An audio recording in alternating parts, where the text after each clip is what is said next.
Hi there, I'm Scott Tennant, and I'm going to be leading you through a workout. Let me ask you, have your flexors ever felt flabby? Your extensors tired and weak? Has your metacarpal phalangeal ever been stiff and your bars limp? Well, in this video, I'm going to be leading you through hand positions, fingernails, rest stroke and free stroke, arpeggios, scale speed, tremolo, and I'm going to be leading you through a great warm-up. So now it's time to get pumping nylon.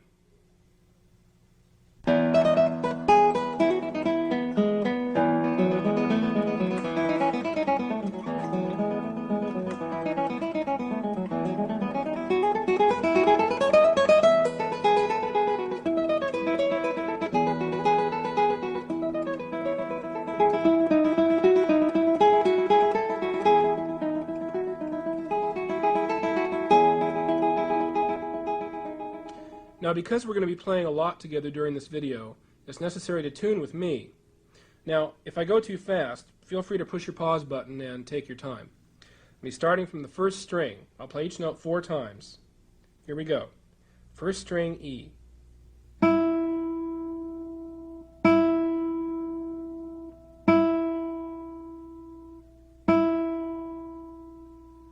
Second string, B.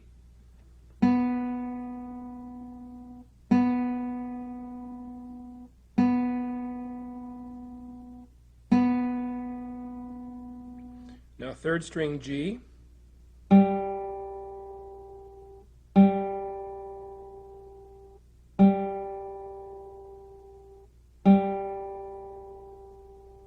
Fourth string, D.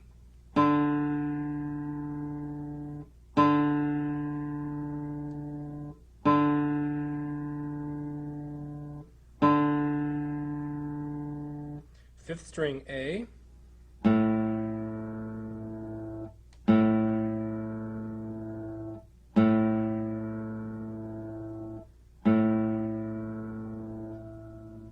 And the sixth string, E.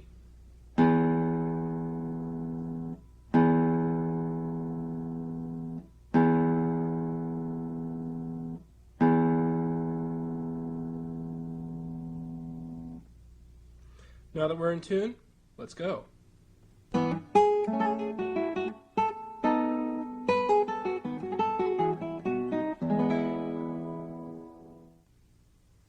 Now, before we get going big time here, we should stop for a second and talk about sitting position.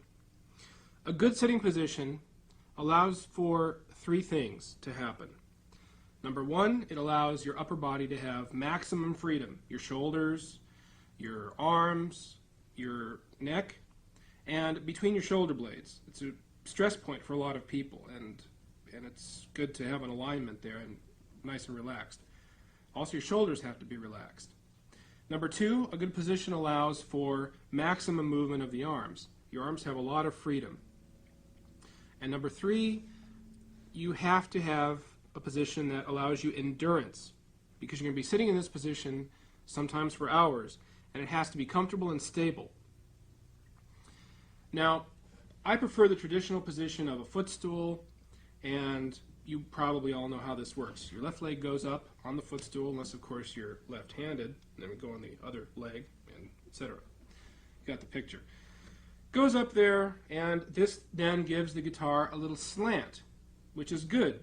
It settles the right hand right into its position, and it gives the left hand plenty of room to work.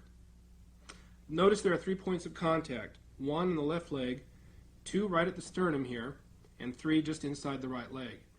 Now, another very important point is that the top of the guitar should face upward slightly, not pointing straight at the second row of the audience or down at the first row or the orchestra pit.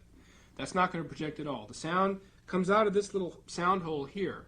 So you have to aim it. You have to aim it just slightly upward, just above the heads of the audience. We're talking, ideally for a recital hall here. Another thing that allows for is in slanting the guitar, the back of the guitar can resonate freer because it's not totally touching your body. The main point of contact, as I said, is contact point number 2 here, where this bout, the back of this bout touches your chest. Now let's talk about the body. The body should be settled into a position where the spine is as straight as possible. Now, why don't you try this with me? This is kind of fun. Imagine that there's a rope coming out the top of your head, and it's an extension of your spine. Okay? This is an Alexander technique that I picked up a while back. But it's really handy, and I do this all the time. The rope, again, is coming out the top of your head. And so I want you to feel now from your tailbone and kind of visualize up your spine, straightening out, up your neck, through the top of your head, and to the top of the rope. You're not holding on to your spine, okay, the rope. Now you're dangling there like a marionette. And I want you to feel your spine stretching a little bit and straightening out. And your chin might drop a little bit, but that's fine. That means the back of your neck is straight. Now settle into it and drop the rope. Now feel your body settle into this position. Relax your shoulders. Settle into it. Keep your back straight. Now, this is going to allow you maximum workspace. With the left hand, you can reach up here easily, and by still keeping the spine straight, you can reach. You don't have to hunch. You can reach around. The right hand has plenty of workspace here, so it's really ideal, I think. If the footstool makes you feel uncomfortable, as it does with a lot of people, makes them feel uncomfortable in the lower back, maybe their hip or their knee, then there are plenty of devices on the market that you can obtain. There are cushions. I use a particular cushion at home, that basically boosts the guitar up for you without a footstool. And this allows your feet to stay straight on the ground, flat on the ground, I mean, and you just put this cushion here, and it boosts it up for you. Likewise, there are other devices that attach to your guitar with suction cups, or maybe a clamp, and these will then allow you to put your feet flat on the floor and boost your guitar up without a footstool. So if you have any problems like that, feel free to experiment with these because they're really widely available. So in summing up, it's very simple. You want a position that's going to allow you comfort and stability, and a position that's going to allow you to work for a prolonged period of time. Again, if you have any discomfort, the best thing to do, anywhere that is, the best thing to do is to stop what you're doing and take a good stretch. And you'll last longer. All right?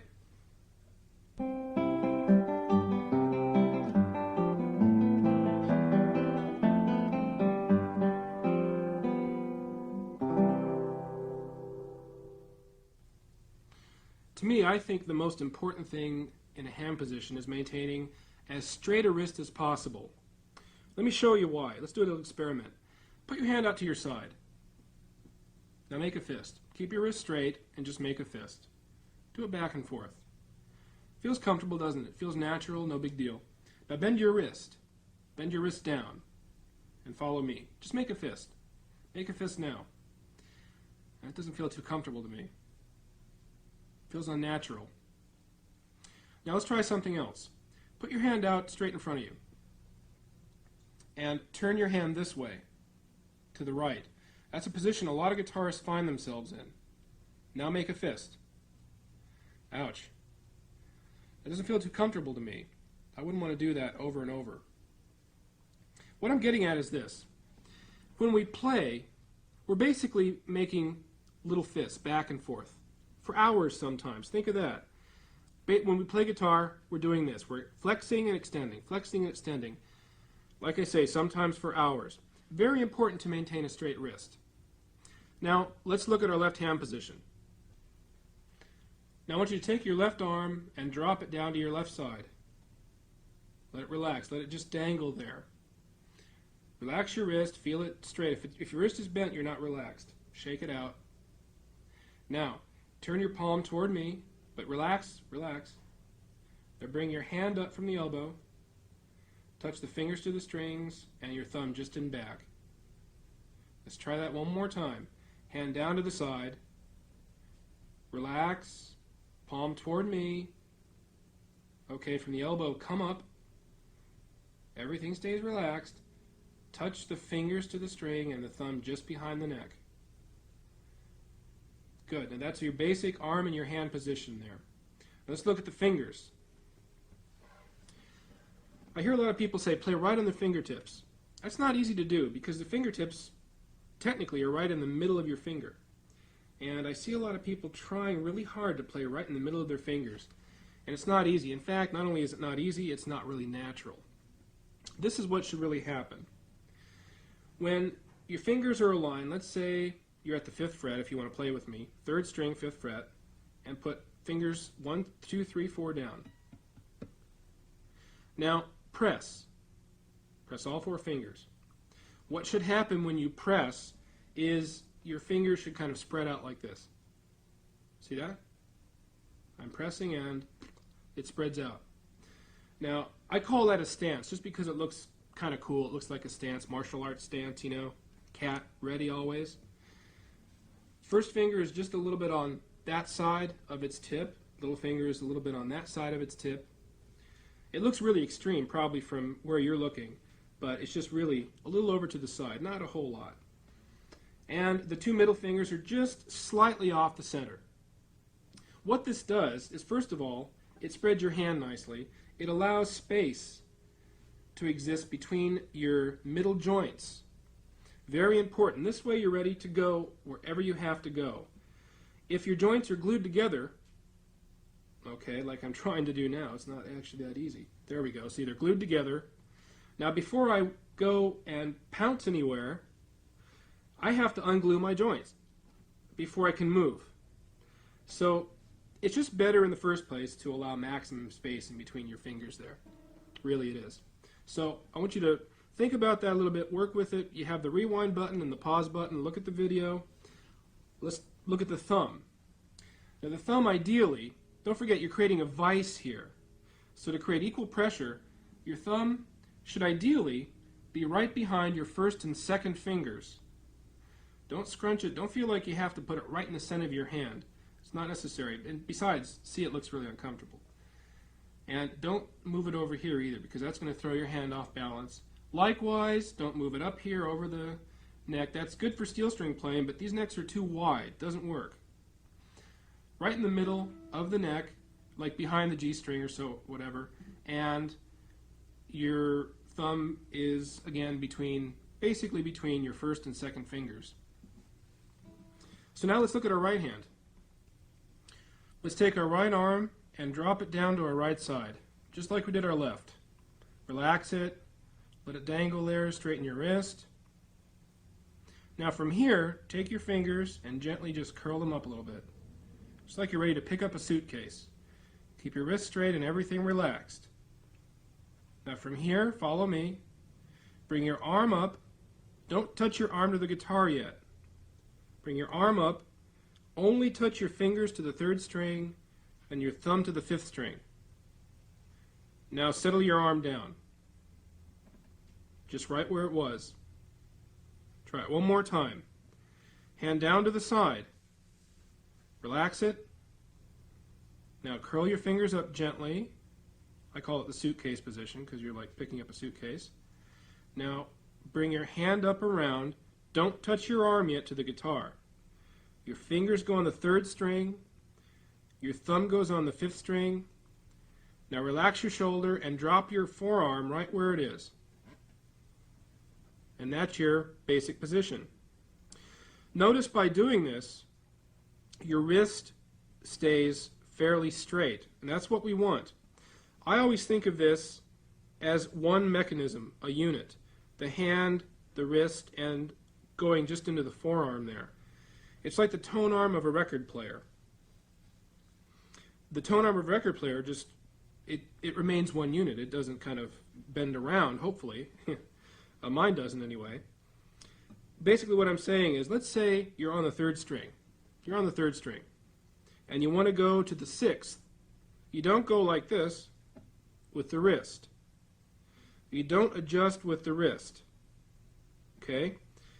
If I want to go, let's go back to the 3rd string. If I want to go to the 6th string, I bring my tone arm or the whole mechanism down to the 6th string. It's a unit.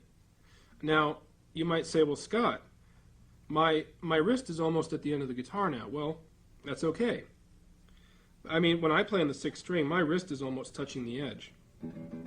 But at least my arm is a unit, and my fingers can move freely because my wrist is straight. And likewise, if you want to move upward, you don't adjust with your wrist or your fingers. You bring the whole unit upwards. So, to sum up, you want to, on the right hand, you want a straight wrist so that it remains a unit, just like the tone arm of a record player. It follows around wherever you want to go. And the left hand, the wrist remains straight. Both wrists remain straight. Your hands remain relaxed and they work freely. There you go.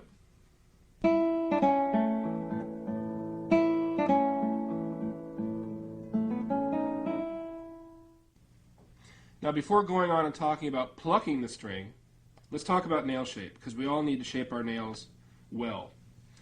You want a nail shape that's going to do a couple things for you. Obviously, one that gets a good tone, but also, just as important, you want a nail shape that's going to go through the string with the greatest of ease, and therefore make your finger work better. Now, you want to keep in mind that you're going to use as much of the edge of the nail as possible. And let me just explain. The next two diagrams will show you what I'm talking about. The two guys in these two diagrams here, numbers 1 and 2, they've done two really common things. The first guy has rounded off his nail. He's probably worked really hard on it, rounded it off nicely. But you notice where the string is exiting. Now the string is starting where it should, that's fine. But it's going up to the middle of his nail, and it's leaving the string. And he's wasted half of his nail there. He could be using that nail to make tone. He's getting half the tone he could by using the nail surface you see there. Guy number 2, well, looks like he's tried a little bit of a ramp here, but not enough, because it turned out to be a point. And as you can see, the string, again, is starting where it should, but it's exiting in the middle of the nail. Not good. Not good. It's going to give him a thin sound. Because of that extra point there, it's going to give him an even thinner tone. Let me show you what's happening here. As you can see from the diagrams you just saw, they're exiting right in the middle of the nail. See that? They're starting there, which is great, and they're going play, play, play, exit, right there. They're wasting all this nail here. See that? Half the nail, which is they could be using that for tone production. Now let's take a look at what guys numbers 3 and 4 have done. Now you notice in number 3 here, he starts where he should, the string travels up the ramp, exits at the other side of his nail. He's using all of his nail.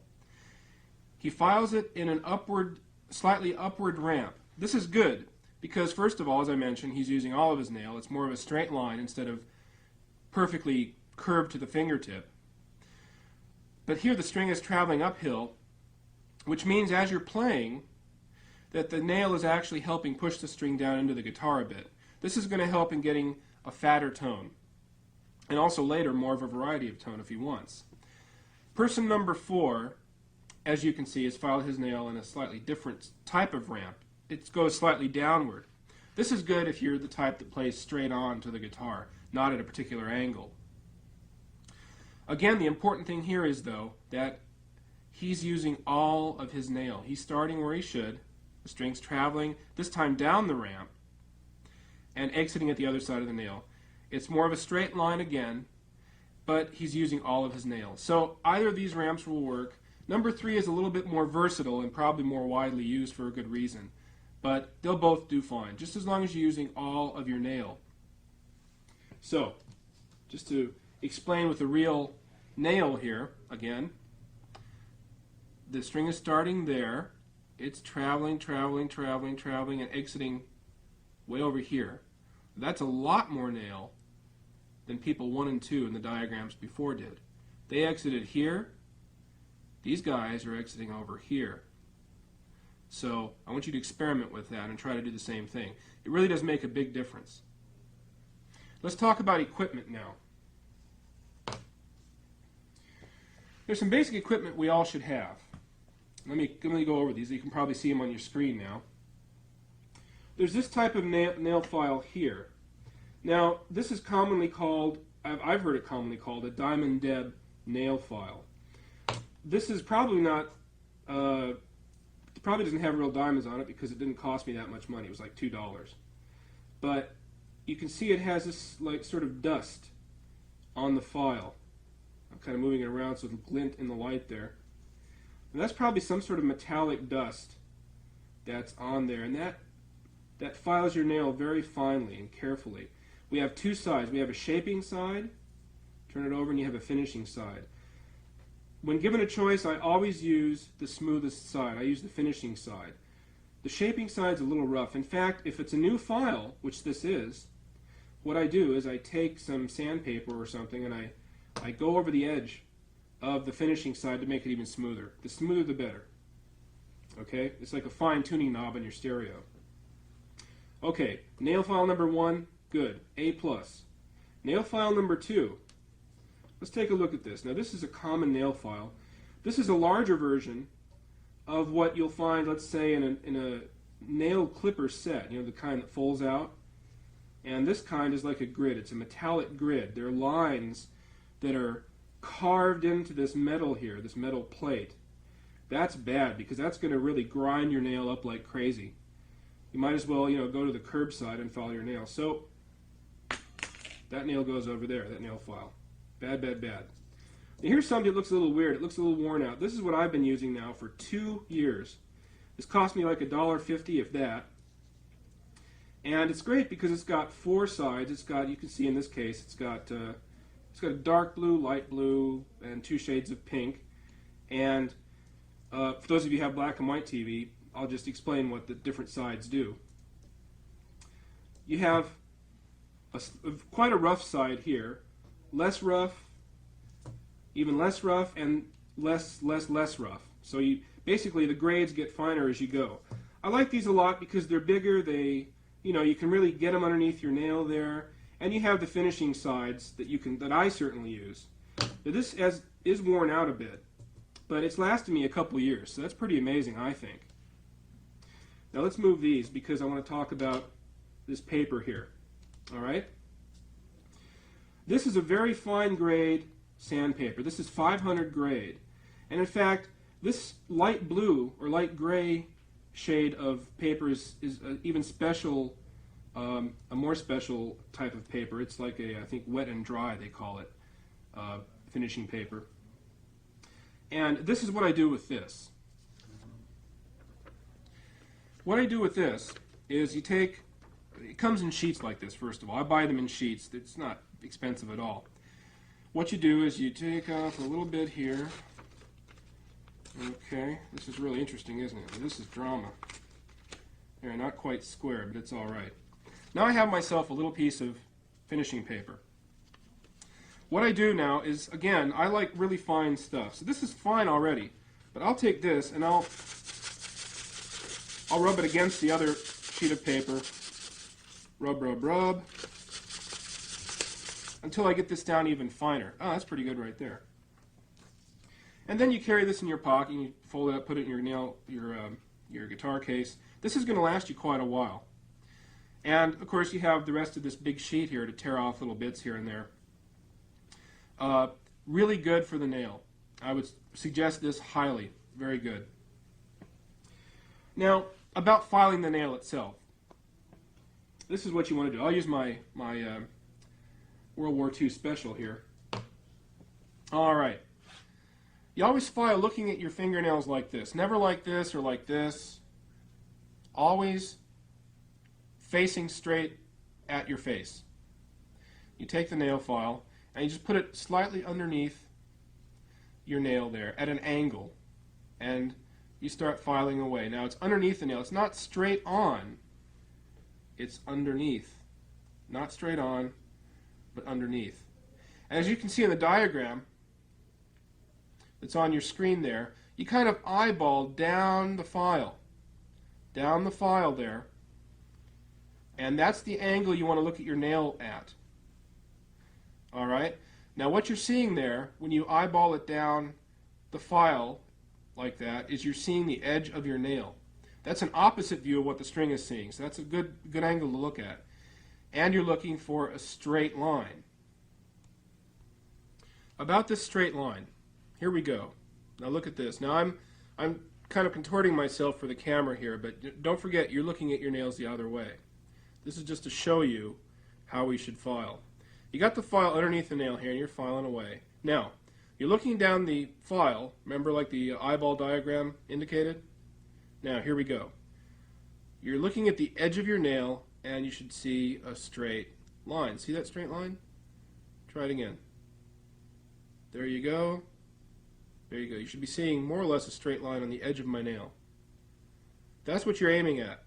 But now, okay, now, for filing, you pick your angle. In this case, I'm doing a slight, just a very slight ramp. I don't use as much of a ramp as some. I pick my angle and I start filing. I file straight. Alright, I don't round off all nice and pretty. Alright, I'm filing for tone here, not like beauty, you know.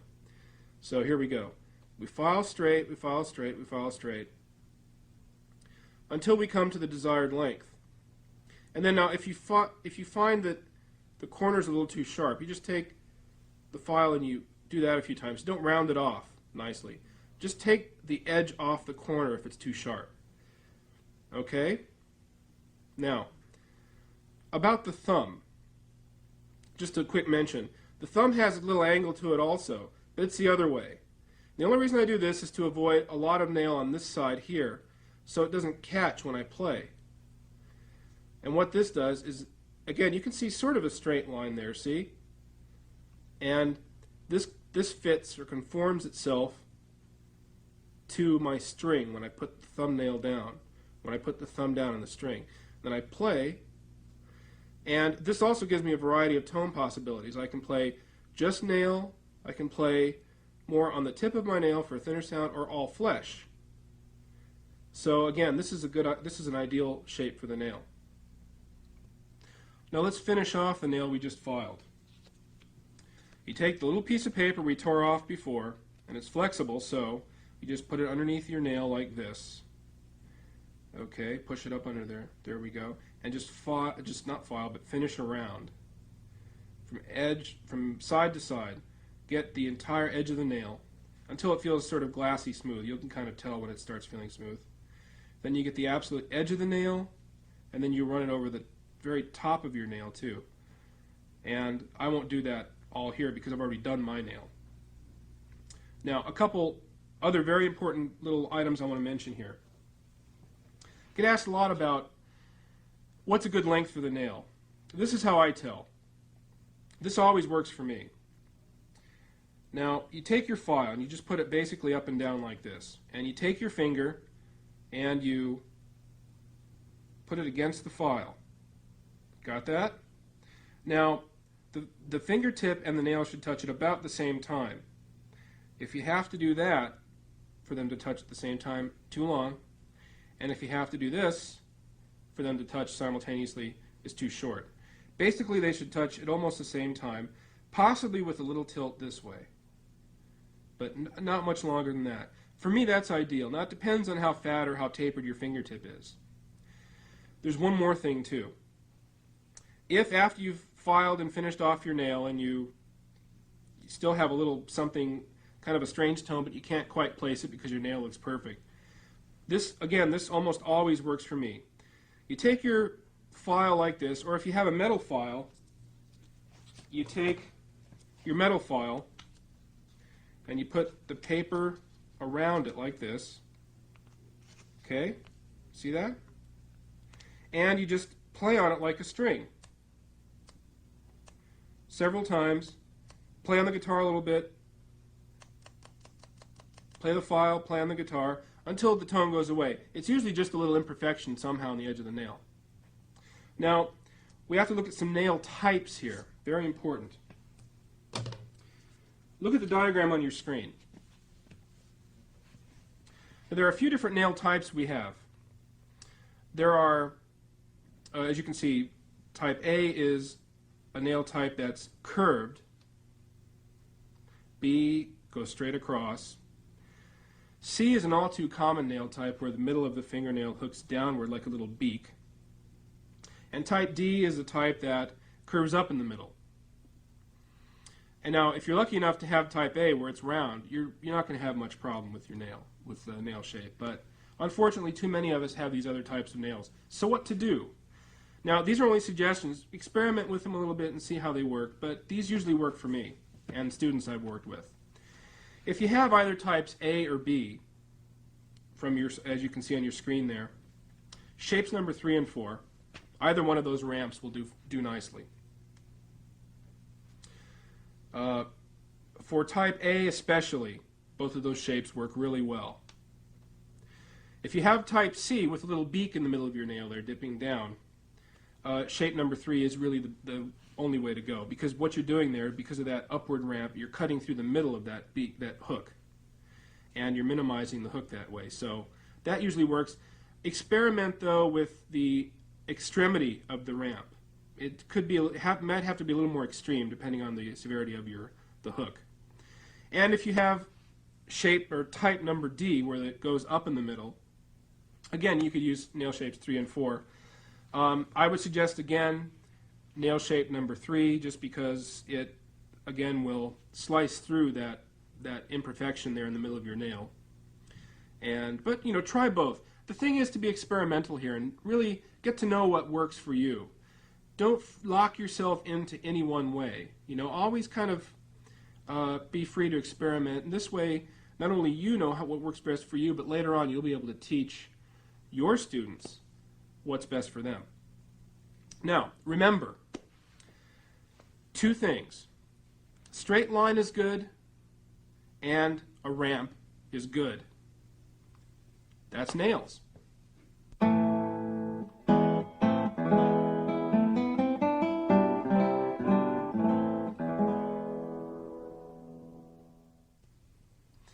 We can compare a finger to a leg. Let me show you what I mean. This would be, the big joint here would be the hip.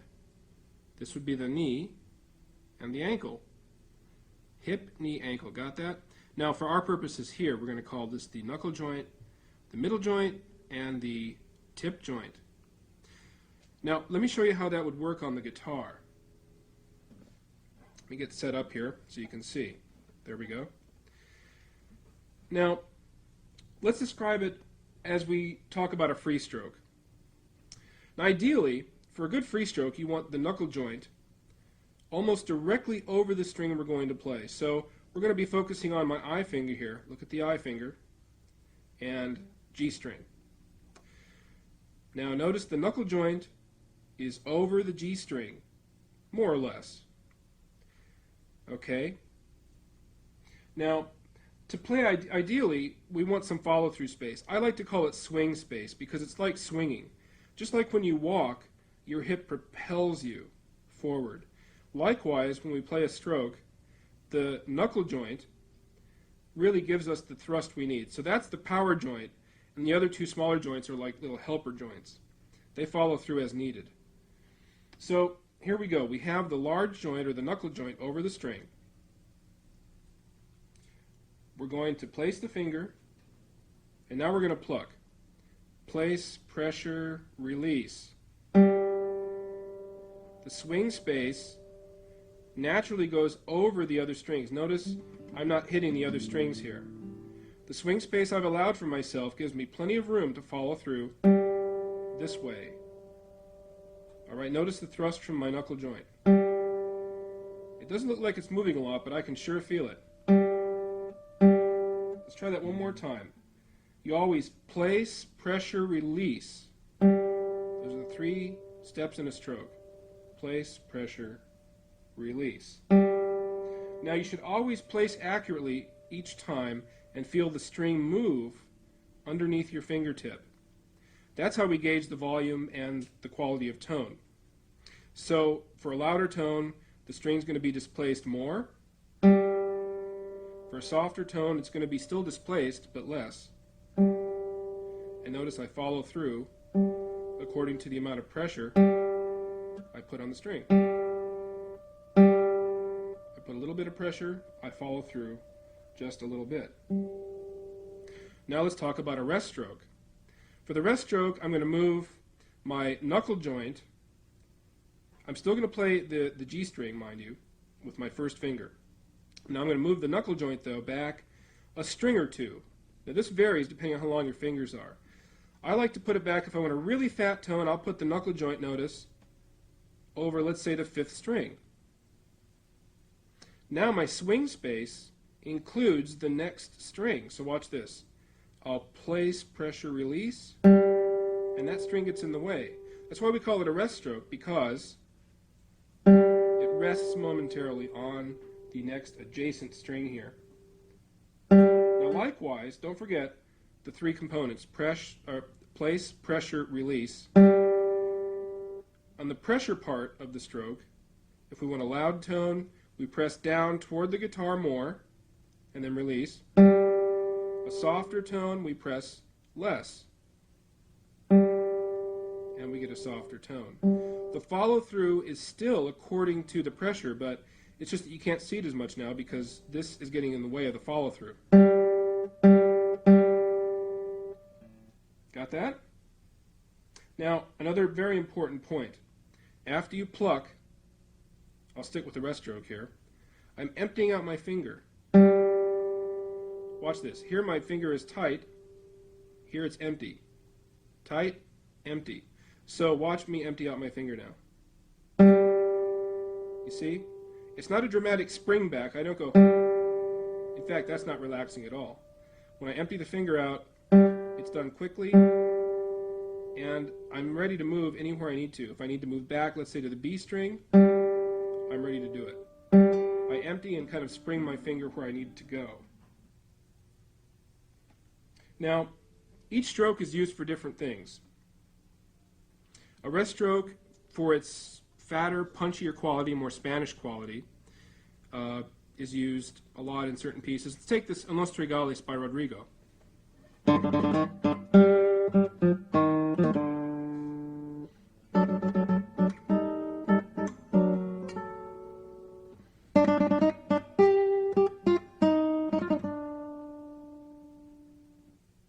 Good example of the use of a rest stroke. Not lots of others, but I just like that piece a lot. A free stroke, because of its nature, lends itself well to Baroque music, Renaissance music, and, well, here's an example. I'll play the Frog Gallery by John Dowland. Now here, I use primarily free stroke, but to accentuate certain notes, I add a rest stroke here and there. A very light rest stroke, but a rest stroke nevertheless. So here's the Frog Gallery by John Dowland.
Okay, now that we've talked about those a little bit, I want to mention one more point, and that is that the tip joint should remain flexible, meaning that it shouldn't flex all the time, but you have to control it, because the louder you play, the more this is going to relax slightly. Let me explain.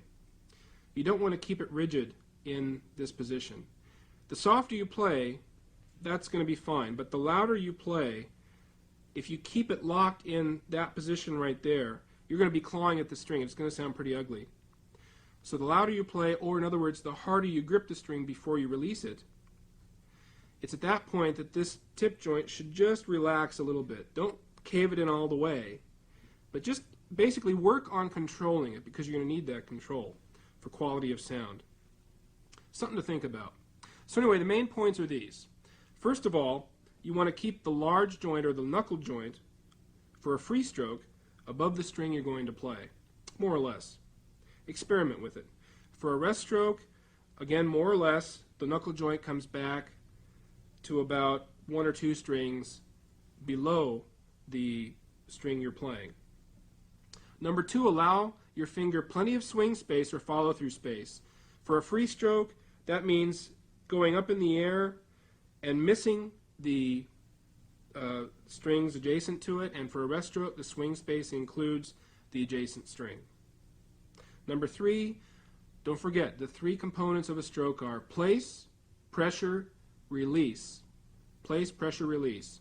Then you empty out your finger, as I demonstrated earlier. During the pressure part of the stroke, it's very important, as I demonstrated, to press down into the instrument. Notice I was pressing down. You never pull the string toward your chin, never up this way. That's clawing at the string. That's not going to give you very much sound, or not a very good sound. Press down. Last but certainly not least, try to work on your rest stroke and free strokes so that they're fairly equal. As you know by now, they each have their own characteristics, but ideally you want them to sound pretty much equal so that you can interchange them at any time.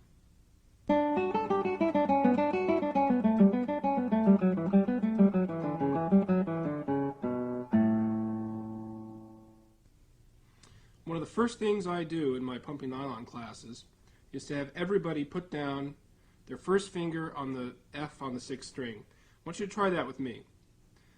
F, 6th string, 1st fret. Play it. That's all, just play it. Now, you ever been aware of how much pressure you've been adding to each note? Right now, feel the pressure you're adding on that note. Now, let's do this here. Chances are we're all pressing way too hard. We're going to try to save ourselves a lot of undue stress by gauging our pressure now. And we're going to come up with the amount of pressure that we need, no more. Let's try this now. With your first finger, take that note and mute the note. Like that. You're not pressing, you're just keeping your finger there. Now this is what we're going to do. We're going to gradually add pressure. Press. There, stop adding pressure. There's our note. As soon as the buzz goes away, we have our note. Let's try it again. Mute. And start pressing. Perfect. Stop pressing. Right there. That's our note. Now really feel that. It's probably a lot less than you've been pressing, isn't it? I bet it is.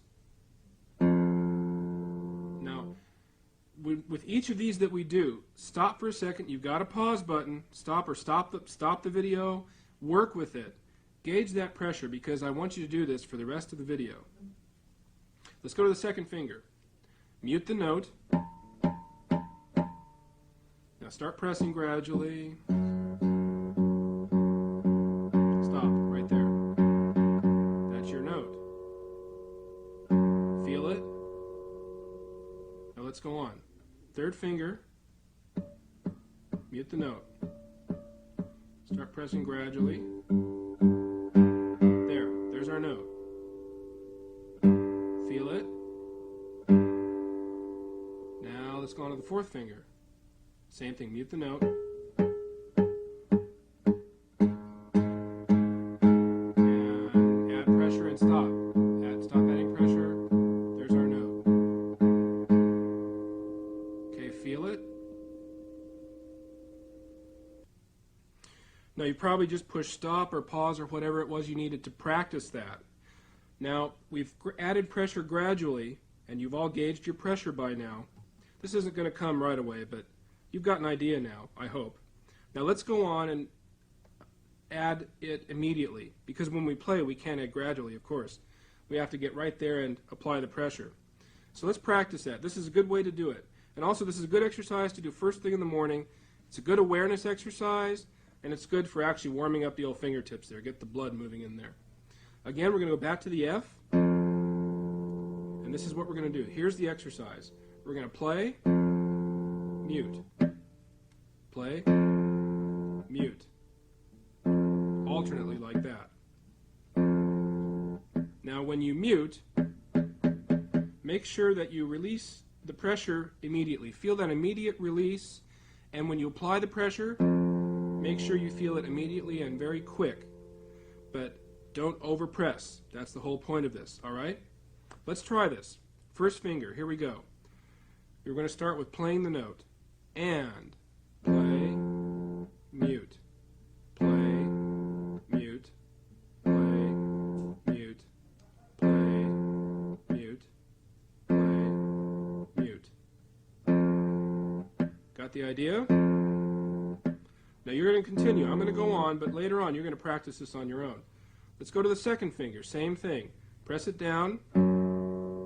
Now here we go. And play, mute, play, mute. Feel that immediate release and the immediate pressure.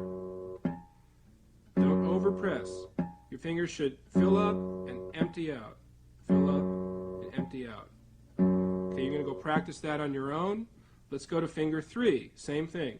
Press. Here we go. And press, mute, press, mute, press, mute, press, mute.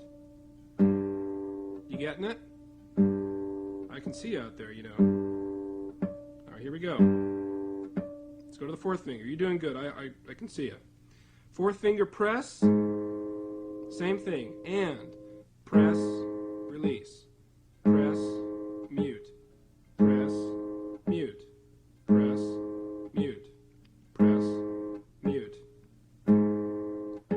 Excellent. Okay, I'm just getting through these really fast to show you. You've got the pause button. Feel free to use it. Always go back, take time to review it if you need to, and practice it before we go on. All right? Next, we're going to go 2 fingers now. And we're going to talk about weight exchange. Now, while you've been pressing and muting, okay, what I want you to do in addition to just gauging the pressure is feel the weight as you press. Because weight is a big part of how we produce tone with the left-hand finger. It's going to help you, first of all, not press too hard when you think about the weight of your arm going into the guitar. So every time you press a note, feel a little bit of weight there. Okay? You're going to press, but you're going to think weight. Press, but think weight. Let's apply this. We're going to go back to the F on the first string.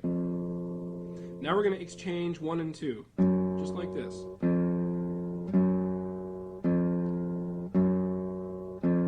Now this time, we're going to actually lift the finger slightly. We're not just going to mute. We want to take our finger a little bit off the string. But it's the same feeling as before. You press just as much as you need to.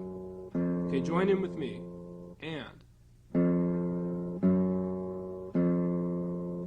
feel the weight go from one finger to the other. Or if it helps you more, feel one finger fill up, and then the next finger fill up, and then that finger fills up, and that finger fills up, etc., etc. And again, very good exercise to practice first thing. Good awareness exercise. Let's do 2 and 3. Here we go. And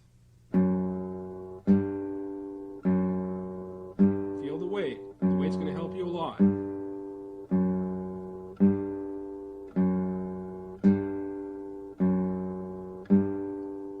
Got the idea? I think so. Let's go on. You can practice this on your own later. Let's go to 3 and 4. And feel the weight each time you press.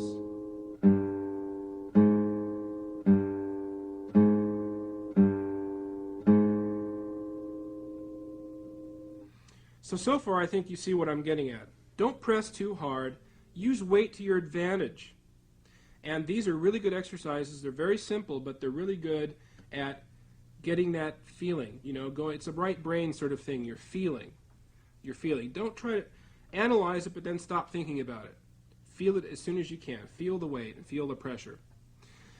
Now what I'd like to do is I'd like to actually play a little something. It's just going to be a chromatic scale, but I'd like to apply all of this to a chromatic scale. Chromatic scales, I'm sure you've all practiced at one time or other.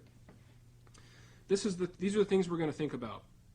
We're going to think about the pressure, of course, the weight exchange, and just to keep it simple in the right hand, we're going to do just I, rest stroke. Don't worry, we're going to do it slow enough where you can just do I, but rest stroke. You're going to concentrate on good technique, though, and getting a good tone. There's never any excuse for not listening to the tone you're making. Always, always, always, even if you're just tuning your guitar, try to make a good tone. Okay, let's go on then to this chromatic scale. We're going to go slow. Remember, I finger rest stroke. Start on the open E. I'll count off. 1, 2, ready, play.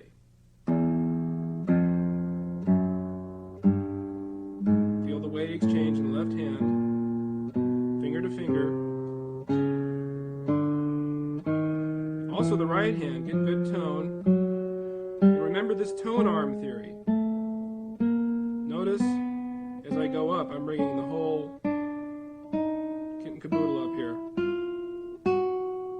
I'm not adjusting with my wrist at all. I go back down. Feel the weight exchange.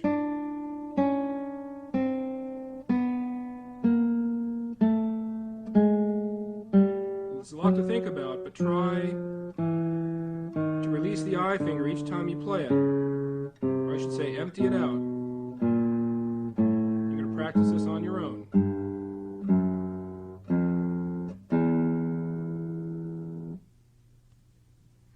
I'm really sorry. I know I've gone through a lot of these really fast for you, but don't forget, you've got the start and the stop buttons on your machine. You can go back and review these with me anytime.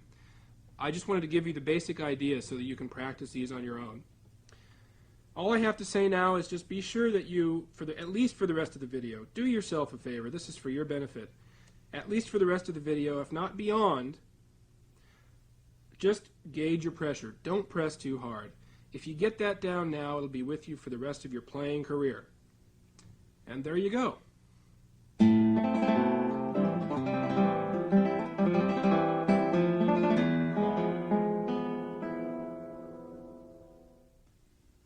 Arpeggios. They're one of the most natural things to do on the guitar. Think about it. After you learn some chords and learn how to strum them, etc., the second most natural thing to do after that is just take those chords and arpeggiate them. It's a natural variation on just a strum. Breaking up a chord. So now, let's take a look at these arpeggios. Basically, we have two kinds. We have ascending and we have descending. Simple enough to remember. Likewise, we have two kinds of planting, what I call planting, and we're beginning into this in a minute. We have a full plant and we have a sequential plant. These are the two best ways to practice and to perform, to execute these arpeggios that we're talking about. Now, this is a plant. Now, take a look at my I finger. It's on the G string here. Now, I'm going to do kind of exaggerate here and show you what I mean. Remember before we talked about place, pressure, release? Well, that place basically means I was planting. Place, place. I'm planting. I'm placing the finger exactly where I want it on the fingertip before I play the note. It's a way of controlling the stroke, controlling the tone, articulation. Everything about the stroke is controlled just by practicing this plant I'm talking about. Let me play this a few times for you. Now you're saying, well, Scott, okay, you're cutting off the tone between notes. I'm hearing the tone stop. You're right. I'm exaggerating the plant, showing you how I prepare. This is also a plant. Now, planting does is it keeps the strokes small, or not, I should say, keeps the motion to the string small. When we practice planting,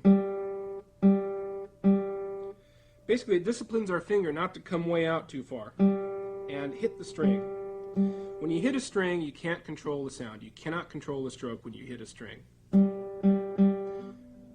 When you control a note, you must plant the finger. And basically that just means just momentarily touching the string accurately before you play it, before you play the note.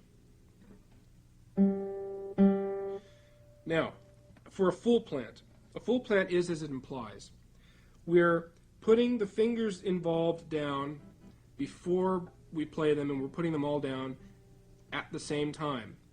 So let's say we have an ascending arpeggio, which, by the way, we use is where we use a full plant. Okay? Now, I'm doing open strings for now, so my left hand doesn't get in your way. Notice that my fingers, I and A, go down at the same time. My thumb is separate. My thumb goes down after my fingers play. Fingers, thumb. Fingers, thumb, etc., etc. Now notice this. As I get faster,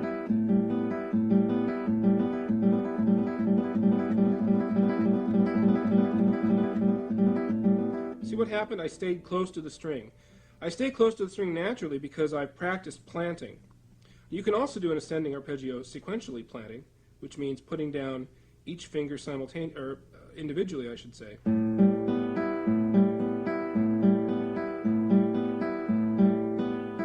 So as soon as I'm done with one finger, the next one goes down. Let me show you this one while I do a descending arpeggio. Okay. A goes down, M goes down, I, and the thumb. You plant immediately after you pluck a note. Not during, just after.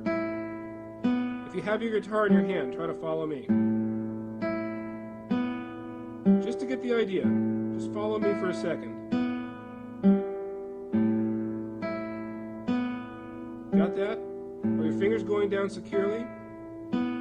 Are they going down exactly as you want them? Now notice this. Now you can follow me or not, doesn't matter. I'm going to speed up.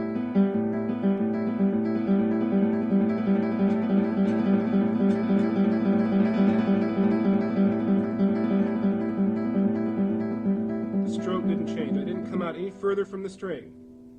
So you can see the benefits of practicing planting. You're going to control your tone and your movement by this practice. Now, how do we practice these? As far as I'm concerned, the most well thought out, well laid out set of exercises for arpeggios is still to this day Mauro Giuliani's 120 right-hand studies. I like them because they're almost mathematically figured out. Whether he figured them out mathematically or not is beside the point. Just about every possible arpeggio combination is in there. Granted, he uses just C major and G7 chords, and a lot of people think, well, how boring. Well, that's not the point. The point is that it's the patterns that count. And in practicing these patterns, make sure that you plant correctly and practice it enough at your own pace where you feel comfortable with the planting. You can always, again, I keep saying this, but you can go back and review the tape and look exactly, get that close up and look and follow me. And there are plenty of suggestions in the book on how to divide up the arpeggio studies themselves and practice those. Good luck.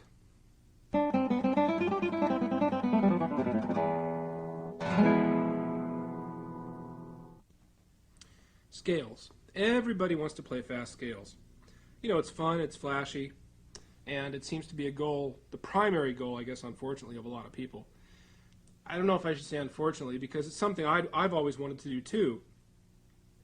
But over the years, I found that control and accuracy are much, much more important that we should always strive for control and accuracy, always above speed. Speed will come. And I should also say that we all do, yes, have limits. We all do have limits. We're not all going to be able to play as fast as Paco de Lucia. But that's all right, because he's Paco de Lucia, and we're us, and you're you. So over the course of practicing all this and working with your technique, you'll find what your basic limits are. Hopefully we'll burst through a few limits doing these exercises. But the point is that eventually you're going to have to realize that within your limits, control and accuracy are much more important. And in fact, they will give you the maximum speed that you need. Now, let's talk about speed. Before we can play any scales fast, we have to be able to play a succession of notes fast with the right hand. You can only play a scale as fast as your right hand will take you. If your right hand only goes that fast, well, that's as fast as the scale is going to go. So you see what I mean? We have to work with the right hand first. So let's do that. The best way to do this is with speed bursts. Now in the book, I have some laid out, and you'll see them on your screen. Now you notice in looking at the music here that we're just going to play on the G string. Each note has a staccato mark underneath it, which means I want you to play each note very short. And in playing short, you're going to get the next finger to the string as quickly as possible, and you're going to plant like crazy. See what I'm doing? Now I'm trying to make each note sound very equal, and again I'm getting good tone, always getting good tone, listening to the quality of my sound. Now what I want to do here is, as you watch me and follow along if you will, I'm going to go through this whole page.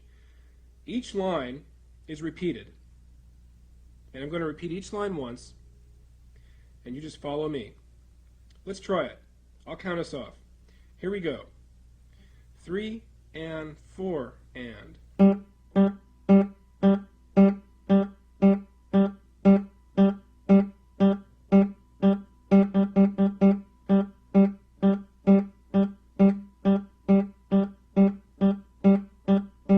Line 2.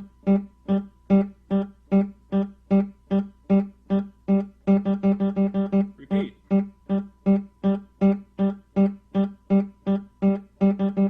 Line 3.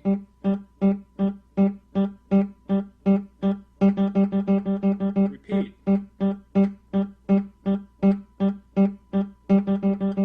Line 4.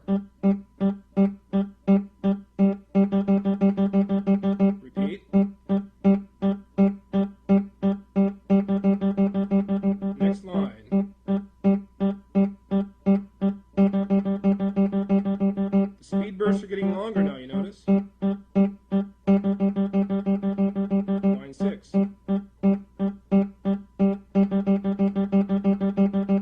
Repeat. Keep your hand steady. Now here we go, the last line. A whole bar. Repeat. A little faster. Repeat it again. Again. One more time.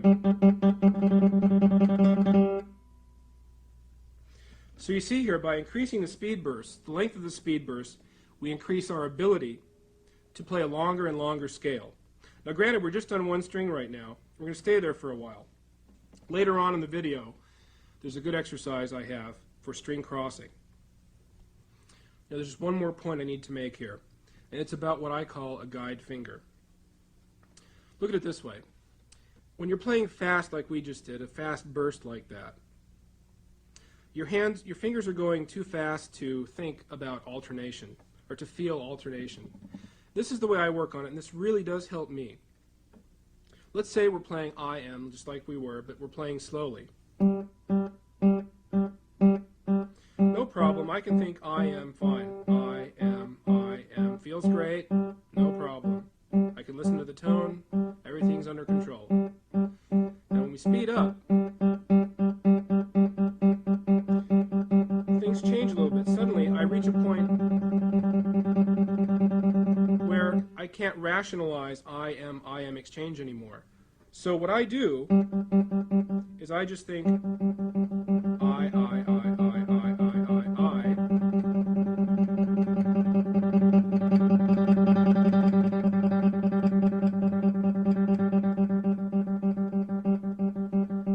And now I'm back to the comfort zone again. Now you can make the speed burst itself a comfort zone the way I did it, and it's actually become fairly easy for me. And this is exactly what helped me, is thinking about this guide finger. Just feeling the one finger, I, or it might not be I. Whatever finger you establish as the downbeat, let's say, that's going to be your guide finger. You're going to reach a point where you're going too fast to think of alternation. So experiment with that. Try it. Use your guide finger, or the finger that's playing on the downbeat, and just think of that finger. Boom, boom, boom, boom, boom, boom, boom, boom, boom. And then the empty space in the middle of those beats gets filled in by the other finger. It sounds probably like an abstract idea, but it really is a very simple idea. Like I say, it's worked fine for me and other people I know. When you go fast, like in the speed burst we just did, you're not only going a little too fast to rationalize the alternation, you're going a little too fast to also rationalize suddenly your equality of tone and articulation, etc. So at that speed, you're going to have to adjust with your ear. Let your ear do the adjusting. Your ear tells you what's off here. Is it unbalanced? Was one finger louder than the other, etc. And you develop the habit of just adjusting on the spot. Again, now this you're going to find your limit, and there's going to be a point where you're not going to be able to adjust. That means it's too fast for you right now. Go back to the speed where you can adjust and you do have some control. Again, the best way to do that is incorporating speed bursts. Now we have to talk about synchronization, because we're going to be adding our left hand to what we're doing. We can't just play scales open string all the time. That would be great. Wouldn't sound very good. Synchronization is just as it implies. We're going to sync up our left hand finger with our plucking right hand finger. They have to play at exactly the same time. So the way I think of it is this. A simple little motto. Whenever the left hand goes down, the right hand's got to pluck it. So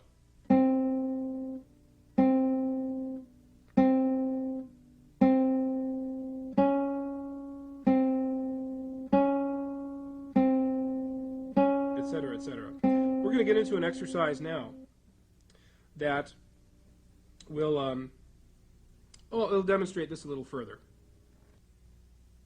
Now here, as you follow me, don't forget, we're going to work on synchronization, but I want you to keep good right hand technique. All right? Listen to your tone, make sure all the notes are even. Here we go, let's try it. You see it up on your screen. And let's just do the first bar itself a couple of times before we get into the 16th notes. Here we go. I'm going to talk as I play here a little bit. You watch me. Notice, because you can see both of my hands, that both fingers are going down at the same time. As soon as my left hand finger goes down, I pluck the note. I'll try to exaggerate a little bit for you here. They're like little pistons. They work absolutely in coordination with each other. And I have to say it's a little hard to talk and play at the same time. I'll do my best. Let's speed it up a little bit. Feel the synchronization.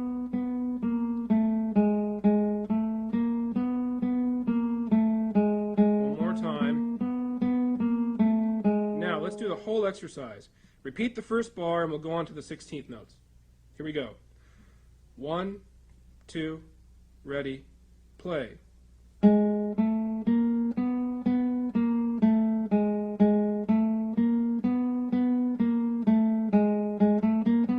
Repeat the whole thing.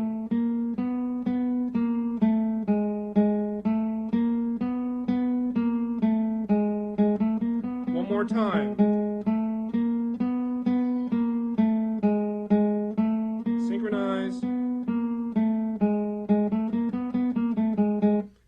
and so on.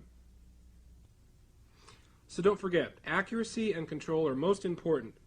But in getting up your speed itself, we've just gone over the first two things. The first is the right hand speed, and we do that with speed bursts. Next, we have to synchronize well. And third is something we're going to go over in the daily warm-up routine later in the video, which includes string crossing, the last component of really getting your scales down. So, here we go.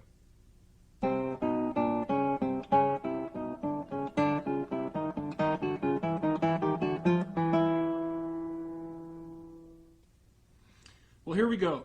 Now is the pumping nylon routine, or the daily warm-up routine. This started out as a series of individual exercises to benefit certain technical problems that I had, and later that I found that my students had as well. And they still are good individual exercises, of course, and you'll later pick them out as such, but strung together they make a great warm-up routine. We're going to start out with what I call walking. We're going to start off with left-hand walking, one finger at a time, walking from string to string to string, from the sixth to the first and back again. And we're going to do that with each finger. And then we're going to do it with two fingers. You just follow me. Let's get started. Okay, get your first finger settled there. On the F on the sixth string. And as you can see on your screen, you can follow the music. You can also watch my hand. I suggest you do both.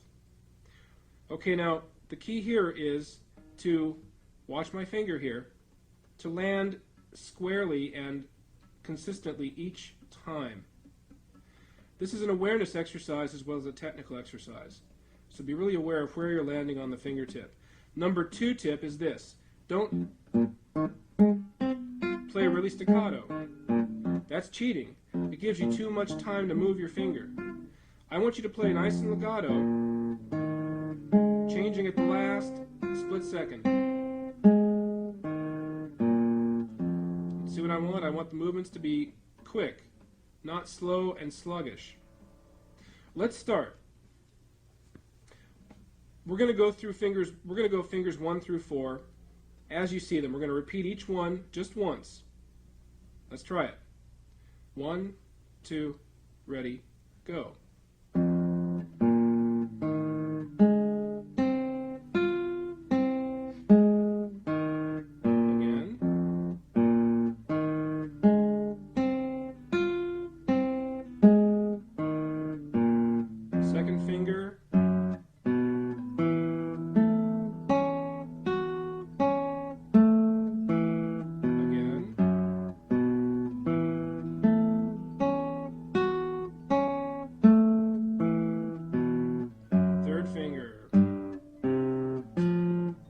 Especially accurate with this one.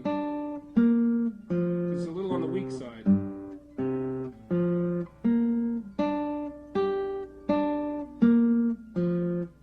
Now the pinky. Go. Of course, you really have to aim carefully here because the aiming surface is so small. The playing surface, I should say.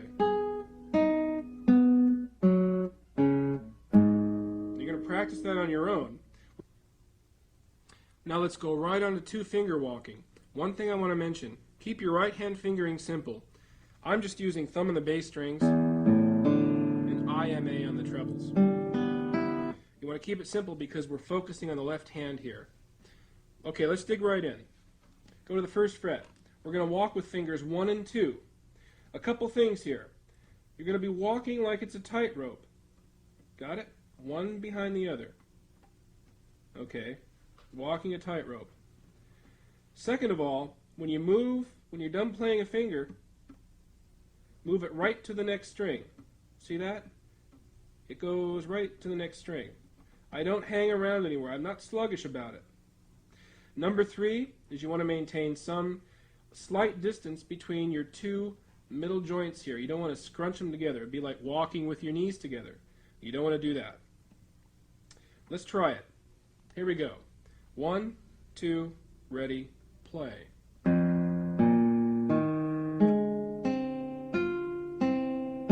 Walk a tightrope. Repeat.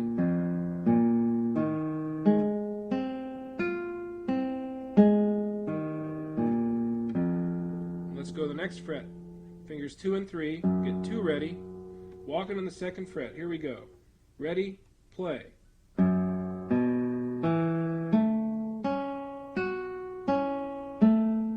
I'm going too fast for you, slow down and go at your own pace. You don't have to keep up with me. I'm just showing you what it's all about here, so you can practice it more later. Make sure you get right to the next string. Go to the next fret. We're going to walk with 3 and 4. Get ready. Ready, go.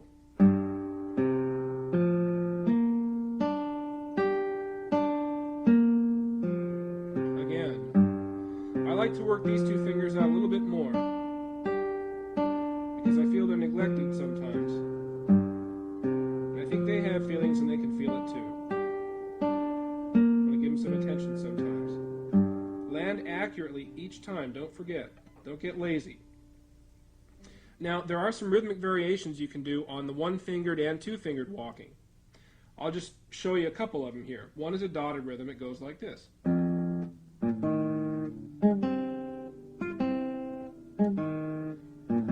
Etc., etc. Or you could reverse that and you could go. Let the strings ring. That's okay. You're not giving a concert. Got it? Okay, we got to go on to some slurs, so let's go. Ascending slurs. I call them hammer-ons sometimes, and rightfully so, because you're hammering on a finger. You're going from one finger, ascending to another finger. And in a way, you're kind of hammering it on. Now, to get a good sounding ascending slur or hammer-on, this is what you want to do. I don't want you to come out too far. It's really tempting to go and just slam the string. We tend to want to wind up. And I don't want you to wind up too much. Give yourself some space. I'd say 1 inch is plenty enough. The key is the speed with which you do or perform the hammer-on. You want a snapping sort of sound without being percussive. So if you get a nice crisp snap, the slur will be very clear. Okay? So those 2 things. Don't come up too far and make the slur nice and fast.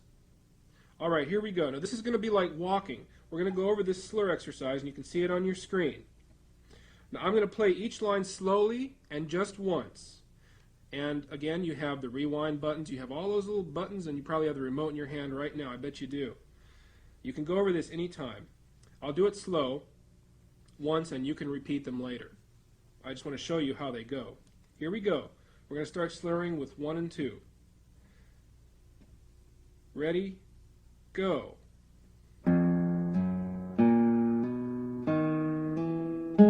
Notice that I'm trying only to put the energy into the fingers I'm working. I'm not letting my little finger do anything like that. I'm trying to just keep the weight on, in this case, the left side of my hand, because I'm working with fingers 1 and 2. Let's go to 2 and 3. Now the center of your attention is in the middle of your hand. It's going, you can feel the bones in your hand there, the fingers 2 and 3. And I want you to feel as if they're going almost from your elbow all the way up your forearm, through your wrist, and into the tips of your fingers. And leaving these nice and light. Okay, here we go. Ready, go. If I'm going too fast, go at your own pace, or stay on one string, that's fine too. Going right to 3 and 4. Ready, go.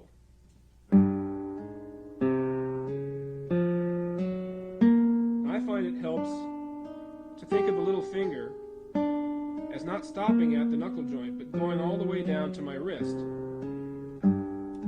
so that it goes from the tip down almost to my wrist.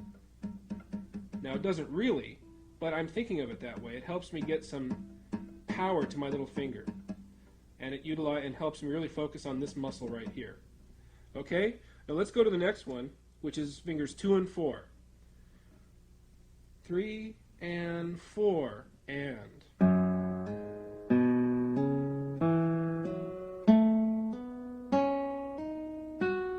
crisp. Get a snap. Alright, now let's go to 1 and 4, 3 and 4 and.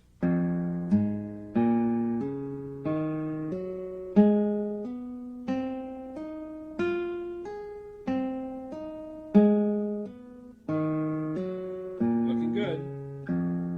One more. This is the sixth in a combination of 6. 1 and 3. Here we go. Ready? Go. Focus the energy into that third finger and leave the others alone if you can. If it's really hard for you, if you're 3 and 4 really dependent on one another right now, just keep working at this slow. Slow down to almost half or quarter or whole notes if you have to. Just like this. If you have a tendency to do that, or squish these together in any way, work it out slowly. Start in the correct position and give it a try. Your success depends on how patiently you can always come back to doing the basic form. Now, staying on my left hand here, let's go into descending slurs. A good descending slur or pull-off means you're basically pulling off from one finger to another. In this case, we'll do 2 and 1. Now notice what I'm not doing. I'm not doing this. I'm not coming up into the air. That doesn't give me a good pull-off. That's kind of a jump-off. I don't want to jump off. I want a pull-off. A good pull-off entails your finger sliding itself quickly, though, off the string into the fretboard. Now you're going to hit the next string a little bit, but that's okay. It's like a mini rest stroke. Do that a couple times. One more time. Now let's try this exercise. Again, it's kind of like walking. We have six variations here, fingering variations. Okay, now I'll go through each one once slowly. Here we go. I'll go through 2 and 1. Ready? Go. If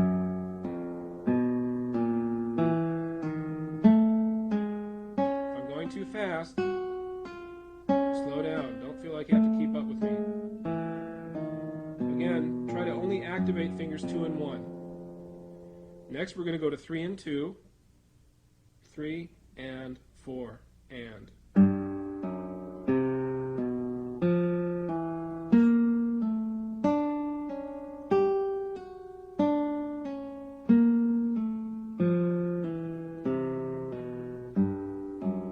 Feeling good? I hope so. You can always go back and work on it later. Let's go to fingers 4 and 3. Same thing. Remember, keep that pinky over a little bit on its side. Don't play right in the tip because then your middle joint's in danger of clashing there. Remember, we do not want that. Let's try this. Here we go. Ready? Go.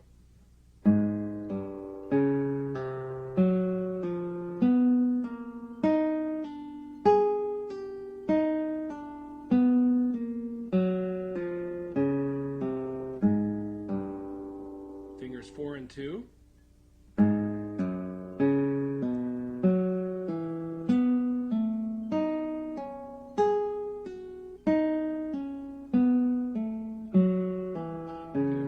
Snappy pull-off. Fingers 4 and 1.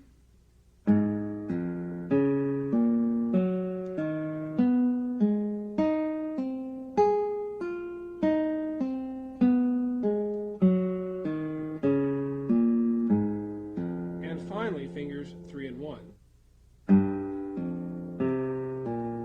Again, try to isolate the energy into that third finger. It's a tricky finger.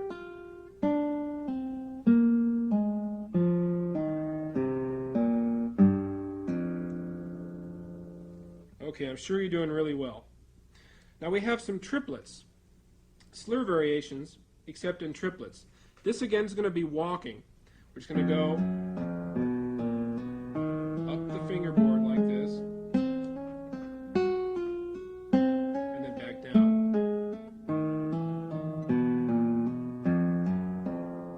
Got that? And then we have, again, all the other 6 combinations to go through. We won't do those right now. But I just want you to make sure that you get a good hammer on and pull off in these triplets. Hammer on, pull off. That's what you need to focus on in the triplet variation of the slurs. Next, fixed fingers. Fixed finger exercises are fantastic for practicing contrary motion with the fingers. This is how we're going to do it. We're going to fix certain fingers and move the ones that aren't fixed. We're going to move the ones that are free around. At least one piece of advice here to start. The fingers that are down, I want you to think of as rooted back to the back of the neck, just like they're trees and they have roots. They're just anchored there. Again, use your weight and not so much pressure to push them down. They're just there, almost as if I were to come over and do this to your hand would fall right down. That's how much they're just weighted there. Now that's going to help the fingers that are moving a lot. And I want you to think of the moving fingers as feathers, or light as feathers at least. That's going to help them move as well. Okay, here we go. Look at my left hand.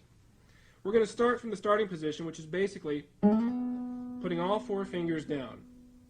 This is a good position to start in. Now we're going to pick up the first finger, and if you want to look at the notes on your screen, that's fine. The pattern is this: 5th string and 2nd string, and 6th string and 1st string. And then we just do it over and over and over again. Here we go. I'll do each one of these just once, and I'll do them very slowly. Try to follow along. And again, if I'm going too fast, go at your own pace. Here we go. 1, 2, ready, go.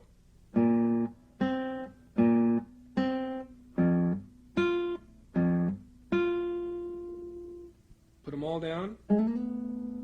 Pick up 2. Move it around a little bit. Get it ready on the 5th string. Same pattern. Ready, go.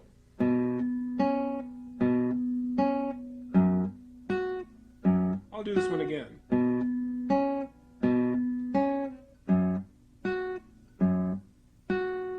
Okay, here we go. Let's put them all down. You don't have to slur each time, but I just do that to show you that they're all down. Pick up 3. Oops. Pick up 3. Move it around. Here we go. Get it ready on the 5th string. Same pattern. Ready, and. We'll repeat it.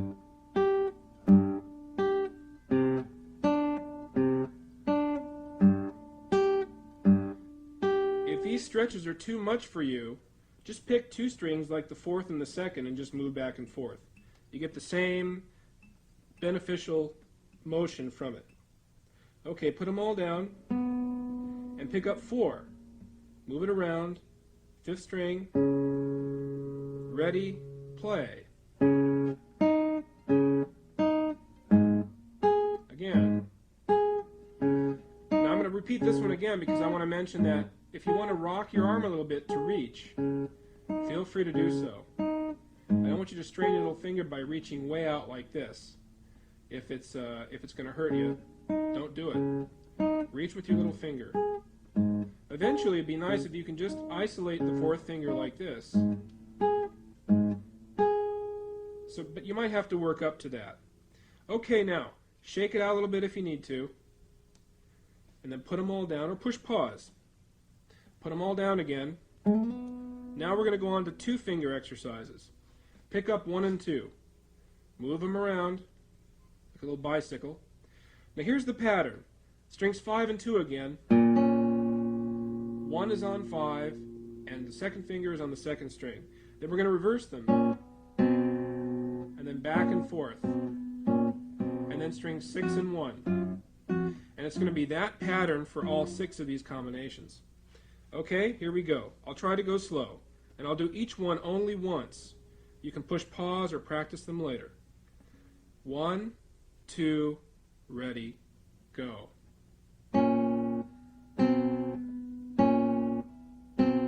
Just so you can see what the motion is like. Put them all down. Pick up 2 and 3, move them around. Get 2 and 3 ready. Look at the music if you need to. 1, 2, ready, play. Keep keep 1 and 4 anchored with weight, not tension. Put them all down. Pick up 3 and 4. Get ready. 1, 2, ready, go. Reach if you have to, like this. Or if that's too much for you, just do it on these 2 strings here. That's plenty enough. Don't want you to strain yourself. Put them all down. Pick up 2 and 4, move them around, and get them ready. Ready, play. Go a little slower here. Reach, reach. Okay, put them all down. Pick up 1 and 4. Move them around and get them ready. Ready, play.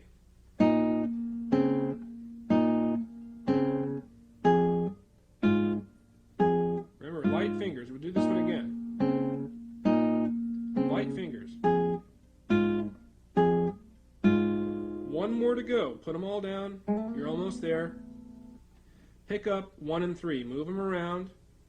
Get them ready. Here we go. Ready, play.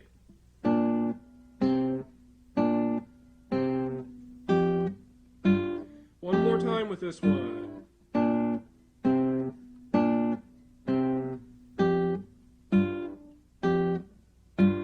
Excellent. We went through them all. You're going to practice these at your own pace later.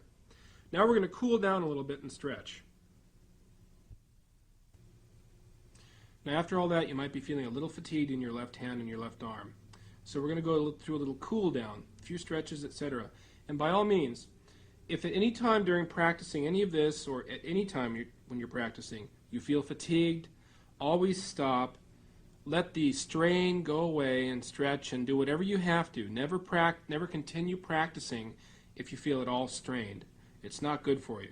So let's do this. First of all, if you feel fatigued, just stop. Don't stretch or anything. Just stop and turn your hand this way or that, whatever feels relaxed, and just let it settle first. Let it settle. Let the muscles kind of stretch back to where they should be.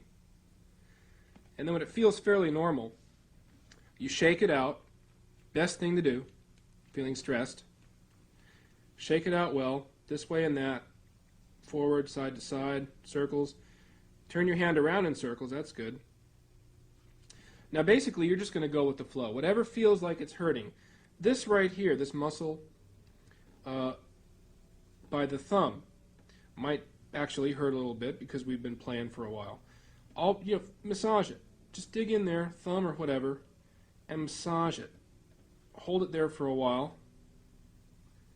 Go on to the next sore spot and hold it for a while. Again, just go with the flow. Whatever feels like it's achy and needs a little attention. Another good thing to do at this muscle here is stretch it. You take the thumb and you move it back a little bit and you stretch that muscle there. Very good. Just hold it until, again, you feel the strain kind of oozing out. And then after you stretch, let your hand settle again. Let the muscle come back to its normal state. Okay? Now, also in here, this part in here, feel free to massage it first of all, any part that's achy. Find the achy part, push down on it, massage it, go with the flow. Stretch this way. Move your fingers back. See, my fingers are going backward. And stretching the palm of my hand. And then I take the palm of my hand and stretch my wrist. And I'll stretch my wrist the other way. I'm going through these a little fast. I want you to settle in between each stretch. Let your muscles stretch back to their normal state before going on. Okay, so always cool down and stretch. It's good to stretch before you practice too. You'll last longer. You'll feel a lot better. Right hand, here we go. We're almost done with the warm-up routine. Just 2 more right hand exercises to go, and we're out of here. Now, we're going to start with walking with the right hand. We've already walked with the left hand. Walking with the right hand is is similar in that we do it one finger at a time. We can also do it two finger. We just go across the strings. In this case, it'll be from 6 to 1 and back again. And we're going to repeat it a few times. I'm going to talk you through it.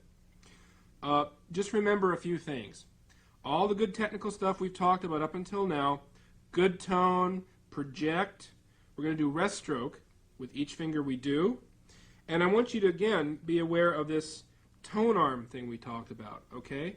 Keeping the wrist as straight as possible. And as you go up and down, not to adjust with the wrist.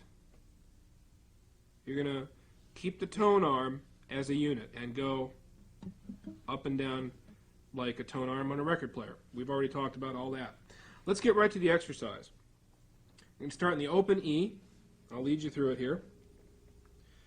Good tone, project, and here we go. 1, 2, ready, go.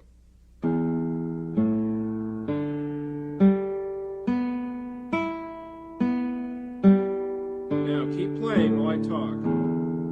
You can bring your thumb along for the ride if you like.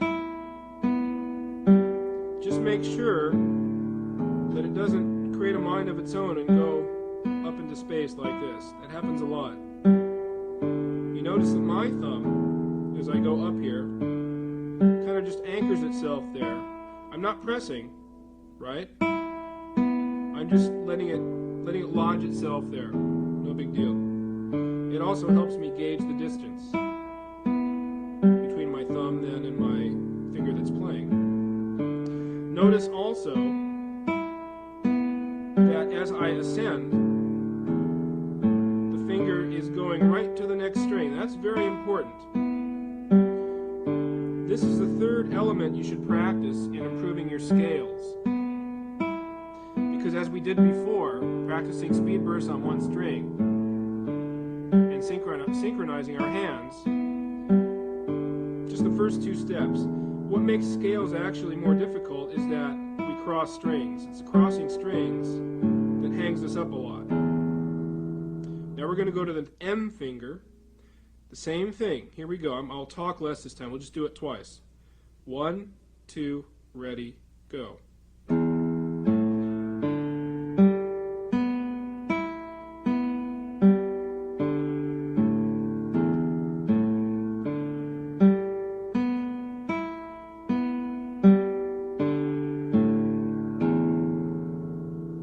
Now, for the sake of time, as you can see in the music on your screen, there are a lot of combinations here. And we'll skip A for now because I want to get right to I and M alternating. Let's go to that now. Now as you play I, M's going to go right down. And as soon as you play M, I is going to go right down. It's going to be like that the whole way. Again, you don't want to be sluggish. You're trying to get to the next spot as soon as possible. Play slowly, move fast. Okay, here we go. Let's try it. We'll do it twice, slow. Ready, go.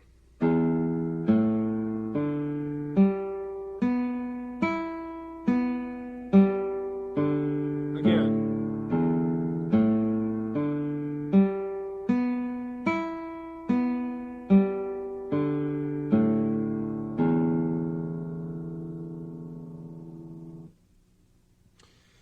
You can add to this by practicing some rhythmic variations, which you can find in the book. But this in itself is plenty good enough. Just going up and down the strings like that. Again, this will improve your scales like nobody's business. This helped me a lot. One more thing to do. We're going to do some two-finger raschiatos. Let me just describe a raschiato, first of all. It's different from a strum in this way. Here's a strum. I'm strumming across the strings. It sounds like almost like a fast arpeggio. A raschiato is basically a more percussive effect. You're hitting the strings. Don't forget that. You're hitting the strings. So for our benefit here, we're going to put our thumb on the 4th string and just deal with the 3 upper strings. To do a good raschiato, to hit the string, we're going to go slightly from above.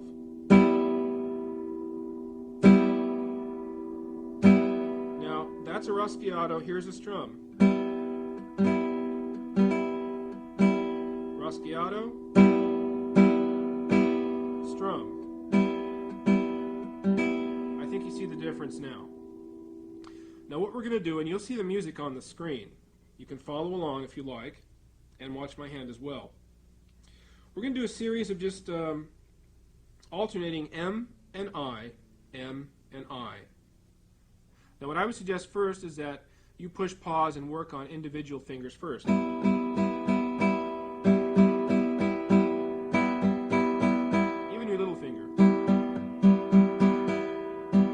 This is very good for the extensor muscles that bring your fingers outward. We work with the flexors all the time. But I heard it said once that the reason flamenco players can usually play so fast, and when you look at them you wonder, wow, because they look so, a lot of them look kind of tense and they have these muscular fingers. The reason is because their extensors are developed so much that the key in playing good, fast scales is how fast you can get out, not how fast you can come in. Coming in is easy because you have impetus to help you. But getting out fast and accurately, that's the key, and that's what these ruschiatos do for you. Okay, let's dig right in. I'm going to secure my guitar here so I don't move on you. And thumb on the 4th string, and we're just going to play the first 3 strings. You can see the music now. We're going to repeat the first bar, quarter notes, and then we're going to stop. Okay, 1, 2, 3, 4.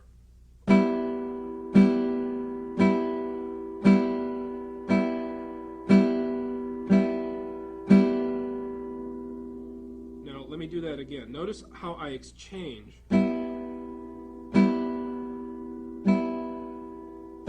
one goes out, I keep it extended. I don't keep it tense. I just keep it there where it ended up. And then the same with the next finger, and then the next finger, etc., etc. Now let's do this one again. And now we're going to repeat it twice, as indicated, and we're going to go right on to the next bar, which is all 8th notes, and we're going to repeat that twice. Let's try it. Here we go.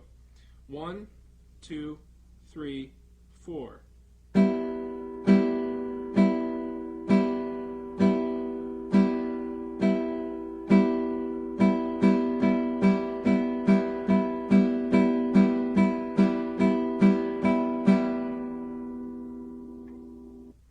Okay, how are you doing so far? I hope you're doing well, because now we got 16th notes to conquer here. We're going to go to the next bar. You're going to see it on your screen. We're going to play 4 16th notes now and a quarter. And I'm sorry, a 4 16ths and a quarter. 4 16ths and a quarter, as you can see. And I'll play 1 bar, and then you come in with me. We're going to play it twice. Here we go. 3, 4. Now you come in.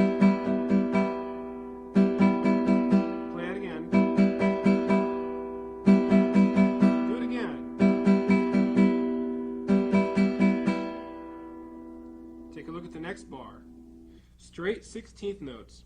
Let's jump right in and give it a try. 1, 2, 3 E and a, 4 E and a.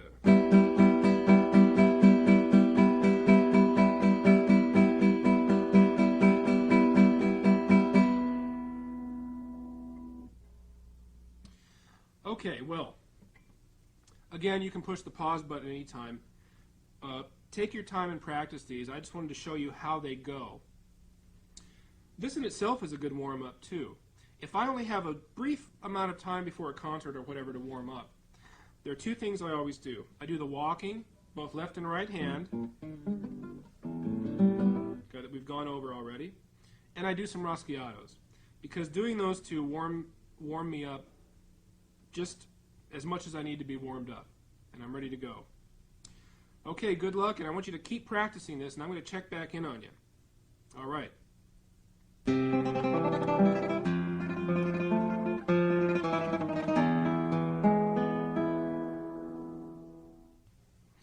Tremolo on the classical guitar is that technique that seems to elude a lot of people. I actually had a student once who quit the guitar after playing about a month, at least trying to play Recuerdos del Hombre for about a month.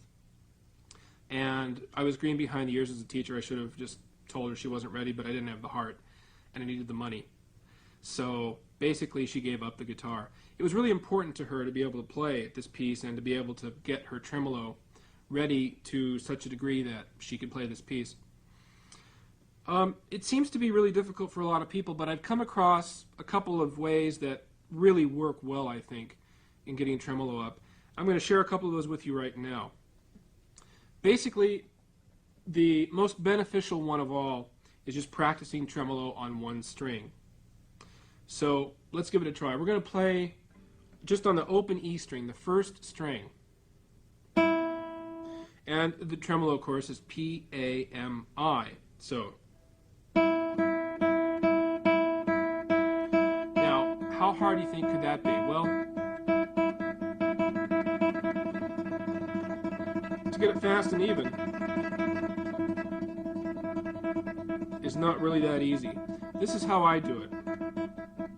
I practice very, very staccato, with very short strokes on one string. And I plant like crazy.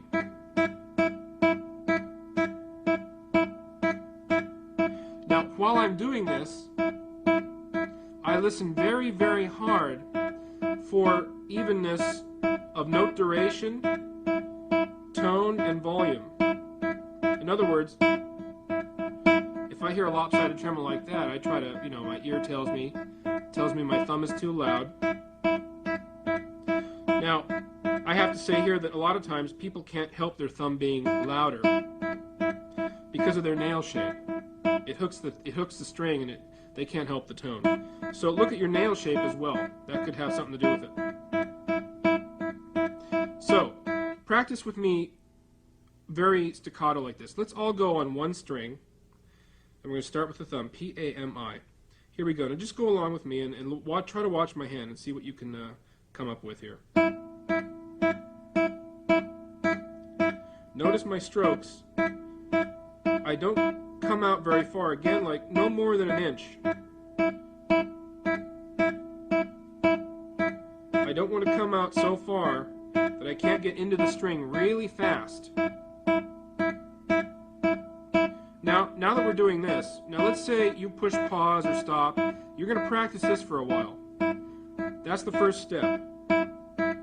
How do you build speed? The best way is this.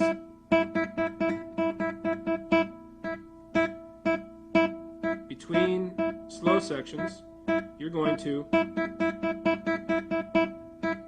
do little speed bursts here. And make the whole thing gradually faster.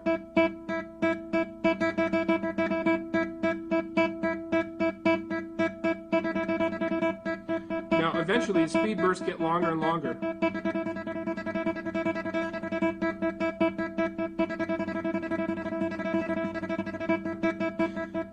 But you always want to come back to the slow version to give yourself a reference point. Okay, now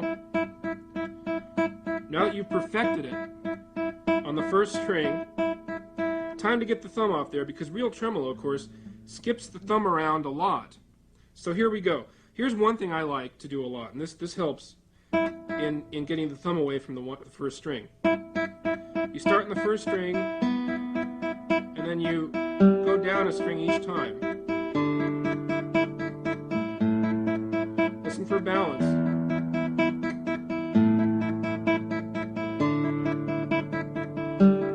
Come back to the E string. Let's do it again.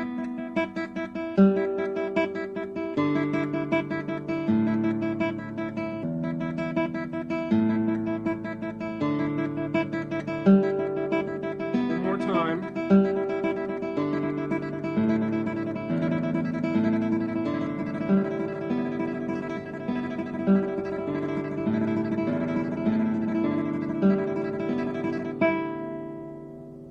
You're a master. See that? One more tip I have to give you. It helps me a lot to practice tremolo again on one string. But reverse, P-I-M-A. And I, again, urge you to always make up your own exercises, your own combinations, whatever seems lacking for you. Try to be a little clever and come up with your own solutions and make up your own combinations. Basically, practicing it backwards is not really different from practicing it the other way. We're listening for balance, duration, etc.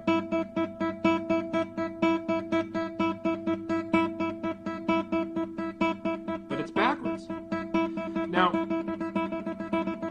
you also can alternate it P-A-M-I-P-I-M-A, P-A-M-I-P-I-M-A. Say that twice fast.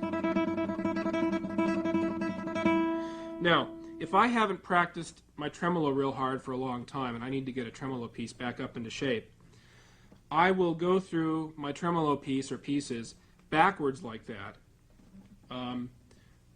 throughout the piece, and very slowly, but I go through the whole piece very staccato, very deliberate, and very mindful of my tone, articulation, etc. One more thing. A staccato tremolo like that, slow, sounds very ridiculously short. But the thing is, it's not going to stay like that. It's going to speed up. Don't forget.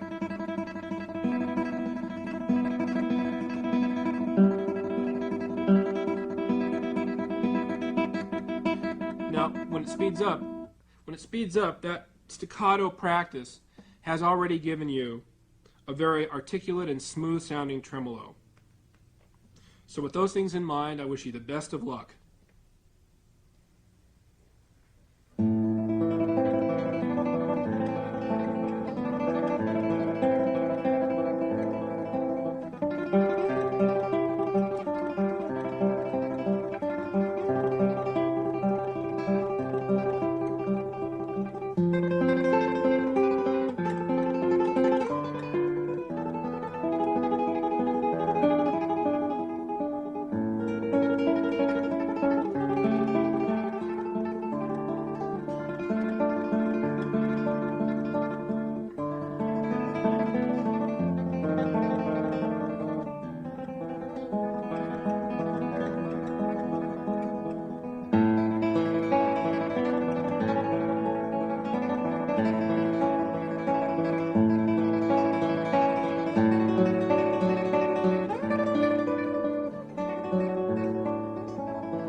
Well, that was pumping Nylon. I hope you got something out of it. I know that I got a lot out of it preparing it for you. You know, I want you to be patient with yourself. All this technical stuff is just the beginning. You have the tape now. You can put it in again tomorrow, and I'll see you there. And whatever you do, don't throw in the towel. Check out what's happening at the National Guitar Summer Workshop, America's premier music education program. We offer classes for all levels of players from beginner to professional. Whether you enjoy electric blues, rock, fingerstyle, acoustic blues, classical, jazz, or wish to study with a world-renowned artist, we have a class just for you. Musicians of all ages come from around the globe. They are high school and college students, doctors, lawyers, and homemakers. They all come to the National Guitar Summer Workshop to share in the fun, to be part of the concerts, and join the classes. Cover a lot of detailed material in a short amount of time and plenty of time to practice. So it's focused on the guitar, which is exactly what I came here for. To find out more about the National Guitar Summer Workshop, call toll-free for your free catalog and find out what your summers have been missing.